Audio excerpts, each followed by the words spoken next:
नहीं पा रही है? माया का अंधकार क्या है और क्या कारण है कि माया के अंधकार को आत्मा छोड़ नहीं पाती है? इस संबंध में सांख्य दर्शन का एक सूत्र याद रखना चाहिए, भोगात न राग शांति मुनिवत। विषयों के भोग से कभी भी शांति नहीं मिल सकती। जैसे सौभरी ऋषि एक बार जंगल में तप कर रहे थे। उन्होंने देखा कि मछली का एक जोड़ा क्रीड़ा कर रहा है पानी में। सोचा, मुझे तो यह मालूम ही नहीं कि स्त्री क्या होती है, पुरुष क्या होता है। मैं तो बचपन से ही वन में आकर ध्यान समाधि में डूबा हुआ हूं। जरा देखूं तो यह गृहस्थ जीवन होता क्या है। गृहस्थ जीवन में फंस गए। लंबे समय तक गृहस्थ जीवन का भोग करने के पश्चात उनके अंदर पुनः तीव्र वैराग्य द्वारा बोध हुआ कि जिस प्रकार अग्नि की लपटों में घी डालने से लपटें और तेज होती जाती है, उसी तरह से इच्छाओं के भोग से इच्छाएं और बढ़ती जाती हैं। भोग से कभी भी शांति को प्राप्त नहीं हुआ जा सकता है।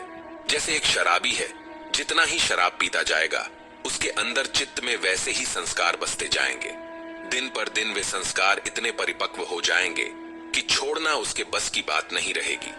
रजनीश ने एक नया सिद्धांत निकाला। रजनीश की बुद्धि तार्किक ज्यादा थी। रजनीश का कहना यह है कि इतने भोगों की भोग की इच्छा ही न हो, लेकिन यह संभव नहीं है। आप देखते हैं, मांसाहारी मांस खाते खाते सारी उम्र गुजार देते हैं, शराबी शराब पीते पीते सारी उम्र गुजार देते हैं, अफीमची अफीम खाते खाते सारी उम्र गुजार देते हैं, लेकिन उनकी तृष्णा कभी भी समाप्त नहीं होती। तृष्णा समाप्त होगी केवल ज्ञान की तलवार से, विवेक की तलवार से। जिसके पास ज्ञान का बल है, विवेक का बल है, प्रियतम का प्रेम है, केवल वही विषयों की तृष्णा को समाप्त कर सकता है। महामती जी कहते हैं कि कैसे यह पता किया जाए कि किस सुंदर साथ पर माया का नशा छाया हुआ है और उसकी आत्मा उसको क्यों नहीं छोड़ पा रही है।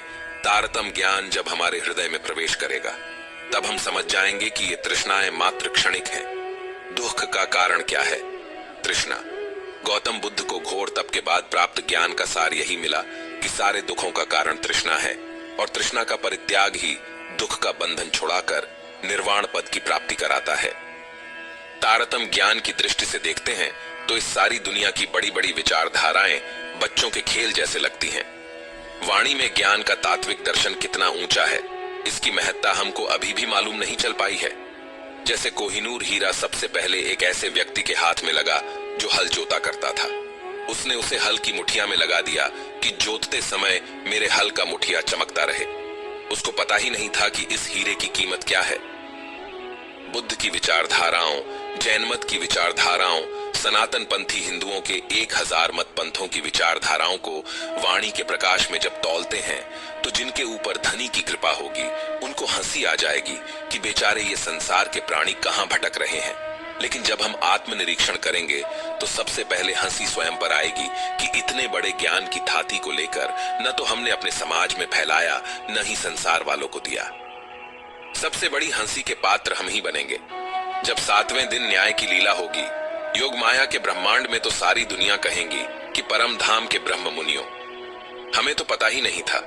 हम तो गुफाओं में, वनों में जा जाकर परेशान हो गए और आपको तो पता था, फिर भी आपने कुछ भी नहीं किया। इसलिए हम दोषी नहीं हैं। दोषी आप लोग हैं कि आप लोगों ने अपने ज्ञान का प्रकाश हमारे तक पहुंचाया ही नहीं। तो भी बेसुधी न टली शराब पीने वाला यदि सोचता है कि पीने के बाद मुझसे कुछ गलती हो गई है, तब तो संभव है कि वह भविष्य में परित्याग कर दे। लेकिन नशे में कोई इतना बेसुध हो जाए कि गंदी नाली में गिरा हो, फिर भी उसको एहसास न हो कि मैं गंदी नाली में गिरा हूं, वह अपने को मखमली शैया में सोने वाला माने। इसे कहते हैं बेसुध होना। खुद को पता नहीं कि मैं हूं कौन, कहां से आया हूं। वैसे ही माया के संसार में आने के पश्चात परम धाम की आत्माएं भी खुद को भुलाए बैठी हैं।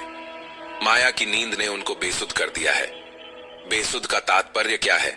हम कौन हैं यह भी पता नहीं, हम कहां से आए हैं यह भी पता नहीं। जो भी सुंदर साथ बैठे हैं सबको मालूम है कि हम परम धाम से आए हैं। हर कोई कहेगा कि हम परम धाम की ब्रह्म सृष्टि हैं, अक्षरातीत की अंगना है। लेकिन ये बातें तो पराज कर कही जा रही हैं। ये बातें व्यवहार में चरितार्थ नहीं होती हैं। जिस दिन व्यवहार में ये बातें चरितार्थ हो जाएंगी, हमारी आत्मा की जागने में देर नहीं लगेगी। जैसे मूल मिलावे का वर्णन कर देने का मतलब यह नहीं होता है कि मूल मिलावे का हमने दर्शन कर लिया है। यह संबोधन सुंदर साथ के लिए किया जा रहा है जो ज्ञान में प्रवीण हो चुके हैं। धनी क्या कह रहे हैं? तो भी बेसुधी न टली। आखिर श्री जी के साथ जो सुंदर साथ घर द्वार छोड़ करके उनके साथ हो गए थे, उनके लिए यह संबोधन है कि बेसुधी नहीं टल रही है। इसका भाव क्या है? या आने वाले छठे दिन की लीला में सुंदर साथ माया में बेसुध न हो जाए, उनके लिए यह संबोधन क्यों कहा जा रहा?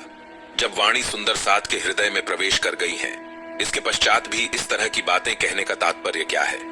इसलिए इस संबंध में सिंधी ग्रंथ में इंद्रावती जी ने कहा है कि धामधनी, आपका ज्ञान मेरे हृदय तक तो पहुंचा है, आत्मा तक नहीं पहुंचा। आत्मा तक पहुंचने का तात्पर्य क्या है?